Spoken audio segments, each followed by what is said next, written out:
Hello అండి, welcome to my channel.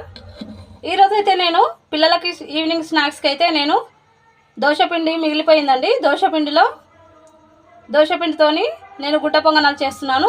Dosa వేయాలంటే వద్దు మమ్మీ, దోశ బోర్ కొడుతుంది, ఏదైనా వెరైటీగా చెయ్యు అని అడిగారు మా పిల్లలు. అందుకే గుంట పొంగనాలు చేసి చూపిద్దామని చూస్తున్నాను. గుంట పొంగనాలు అయితే నేను చేస్తున్నానండి.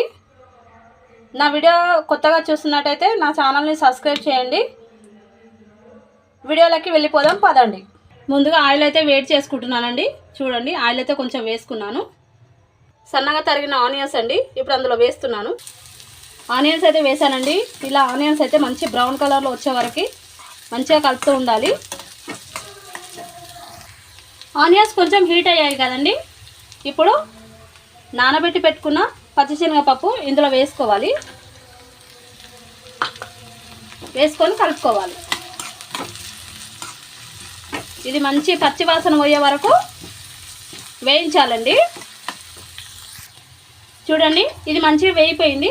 తర్వాత పచ్చిమిర్చి పేస్టు, నేను ఈ పచ్చిమిర్చి పేస్టులో కొంచెం కొత్తిమీర, కొంచెం కరివేపాకు వేసి మంచిగా మిక్స్ చేశానండి. పచ్చిమిర్చి పేస్టు, కొంచెం కొత్తిమీర, కొంచెం కరివేపాకు. ఎందుకంటే కరివేపాకు చిన్నగా చేసినా కూడా పిల్లలు ఏరు పక్కకు పడేస్తారు, అందుకే ఇలా అయితే తినేస్తారండి. ఇది ఈజీ ప్రాసెస్ అని నేను ఇలా చేసుకున్నాను. ఇది కూడా మంచిగా వేగాలండి. కొంచెం కారం ఎక్కువ ఇష్టపడే వాళ్ళు కొంచెం కారం ఎక్కువ వేసుకోండి. మా ఇంట్లో అయితే మేము కొంచెమే తింటాము, అందుకనే నేను కొంచెమే వేసాను. ఆల్రెడీ నేను కొంచెం పచ్చిమిర్చి పేస్ట్లో కొంచెం సాల్ట్ వేసానండి. ఇప్పుడు కూడా మళ్ళీ ఇందులో కొంచెం వేస్తున్నాను. మీరు సరిపోని చూసుకొని సాల్ట్ వేసుకోండి, ఓకేనా. ఇలా ఆయిల్ సపరేట్ అయ్యే వరకు ఇలా కలుపుకోండి. ఆయిల్ సపరేట్ అయితే పచ్చిమిర్చి కారం కూడా ఎక్కువ ఉండదు. చూడండి, ఆయిల్ సపరేట్ అయిన తర్వాత మనకు ఉడికినట్టే అని అర్థమవుతుంది. సో ఇప్పుడు ఇది అయిపోయింది ఫ్రెండ్స్. తీసి దోశపిండిలో కలిపేయడమే. నేను కలిపి చూపిస్తాను. సో ఇది అయిపోయింది ఫ్రెండ్స్. ఇదైతే దోశపిండిలో వేసి కలుపుకోవాలి. మొత్తం పిండి అలాగే కలుపుకోవాలి. ఇలా అయితే మొత్తం కలుపుకోవాలండి. ఇది ఇప్పుడు పొంగనాలు వేసుకోవడానికి రెడీ అయింది పిండి. నేను పొంగనాలు కూడా వేసి చూపిస్తాను. పొంగనాల పాన్ అయితే పెట్టానండి, హీట్ కూడా అయింది. ఇందులో కొంచెం ఆయిల్ వేసుకోండి. పాన్ అయితే హీట్ అయింది. ఇప్పుడు పొంగనాలు వేసుకుందాం.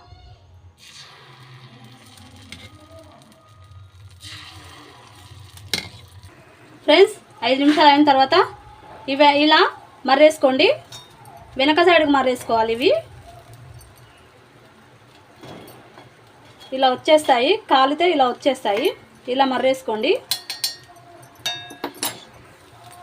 రెండో సైడ్ కూడా ఒక 5 నిమిషాల తర్వాత తీసేయచ్చు.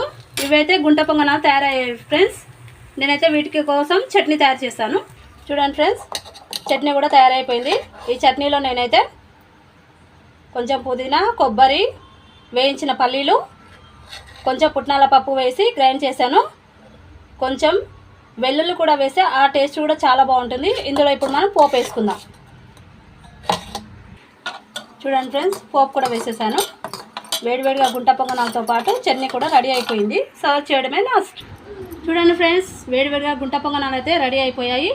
వీటితో పాటు చట్నీ కాంబినేషన్లో తింటే సూపర్గా ఉంటుంది. మీరు కూడా నచ్చితే లైక్ చేయండి, షేర్ చేయండి, నా ఛానల్ని సబ్స్క్రైబ్ చేయండి.